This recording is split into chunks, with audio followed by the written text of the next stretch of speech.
கிறிஸ்து இயேசுவில் பிரியமான சகோதர சகோதரிகளே, ஆண்டவரின் சமாதானம் உங்களோடு இருப்பதாக. இயேசுவினுடைய சீடர்கள் மூதாதையருடைய சட்டத்தை கடைபிடிக்காமல் இருப்பதை பார்த்து குற்றம் சுமத்துகின்ற பரிசேயர்களை பார்த்து கடுமையாக ஆண்டவர் என்று சாடுகிறார்.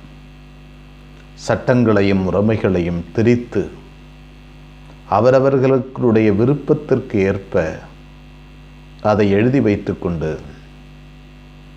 மக்களுடைய வரிப்பணத்தையும் மக்களுடைய சொத்தையும் பறித்து கொண்டிருந்த அந்த கூட்டத்தை கடுமையாக சாடுகிறார். உண்மையான சட்டம் வழங்கியவர் கடவுளே, அவரே வந்து நின்று சட்டத்தை விளக்க உரையாக்கி கொண்டிருக்கிறார். அவரே வந்து விளக்கத்தை தருகிறார். அவர் அதிகாரமுள்ள புதிய போதனையை தந்து கொண்டிருக்கிறார். குறிப்பாக ஆண்டவர் இன்றைய நாளில் கொடுக்கின்ற அழுத்தம் பெற்றோர்களுக்கு உரிய கடமையை செய்வது. பெற்றோருக்குரிய கடமையை செய்யாமல் கோர்பான் ஆகிவிட்டது, அதாவது கோவிலுக்கு காணிக்கையாகிவிட்டது என்று சொன்னால் அவர் பெற்றோருக்கு எந்த உதவியும் செய்ய வேண்டிய அவசியமில்லை என்று அவர்களுடைய சட்டத்தை திருத்தி 4வது கற்பனையை மாற்றிவிட்டார்கள். எனவே ஆண்டவர் அவர்களை கடுமையாக திட்டுகிறார். இன்றும் கூட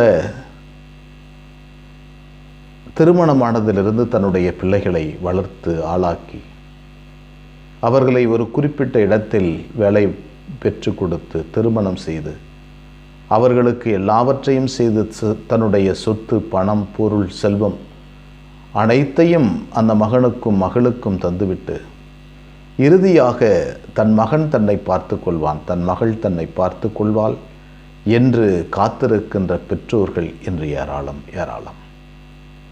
பணமும் பொருளும் சம்பாத்தியமும் செல்வம் சேர சேர பெற்றோர்களை வீட்டை விட்டு துரத்துகின்ற ஒரு அவல நிலை இன்றைய காலகட்டத்தில் இருந்து கொண்டிருக்கிறது.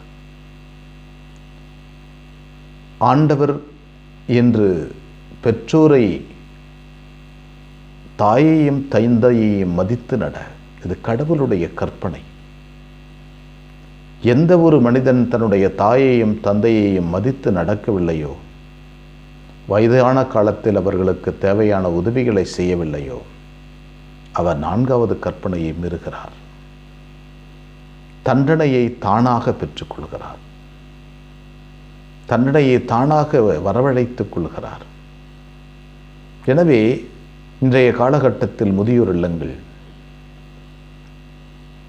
குடும்பம், தாயும் தந்தையும் வேலைக்கு போக, பிள்ளைகள் பள்ளிக்கூடத்திற்கு செல்ல யாருமே இல்லாமல் வீட்டில் இருக்கின்ற பெற்றோர்கள் மாலை நேரத்தில் வந்தால் கூட அவர்களோடு பேசுவதற்கு ஆள் இல்லை.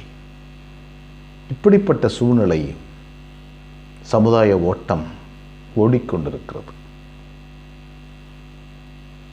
எனவே இன்று ஆண்டவர் நம்மை பார்த்து தாயையும் தந்தையும் மதித்து நட என்று மீண்டும் மீண்டும் சொல்கிறார். அவ்வாறு மதித்து நடக்கின்ற போது அந்த வீட்டின் மீதும் அந்த மனிதர்கள் மீதும் ஆசீர்வாதமும் வல்லமையும் வந்து இறங்கும் என்று சொல்கிறது சீராக்காகும். எனவே நம்மை பெற்றெடுத்து வளர்த்த பெற்றோரை, உற்றார் உறவினர்களை மதிப்போடு மரியாதையோடு நடத்த கற்றுக்கொள்வோம். ஆண்டவரின் ஆசீர்வாதத்தை பெற்றுக்கொள்வோம். எங்களை வழிநடத்துகின்ற ஆண்டவரையுமே போற்றுகிறோம். அற்புதமான நாளுக்காக நன்றி சொல்கிறோம். எங்களை படைத்து பராமரிப்பதற்காக நன்றி. எங்களோடு தங்கியிருப்பதற்காக நன்றி ஆண்டவரே. முதுகோளும் கைத்தடியும் எங்களுக்கு ஆதரவாக இருக்கிறது. உண்மையோடும் நிதியோடும் நாங்கள் வாழவும் எங்கள் பெற்றோரை, உற்றார் உறவினர்களை மதிப்போடும் மரியாதையோடும் உடைய கற்பனையின்படி வழிநடத்த வரம் தாரும். அன்னை மரியே, எங்கள் அன்பு தாயே, திருமகனிடம் எங்களுக்காக இடைவிடாது பரிந்து பேசும். ஆமென்.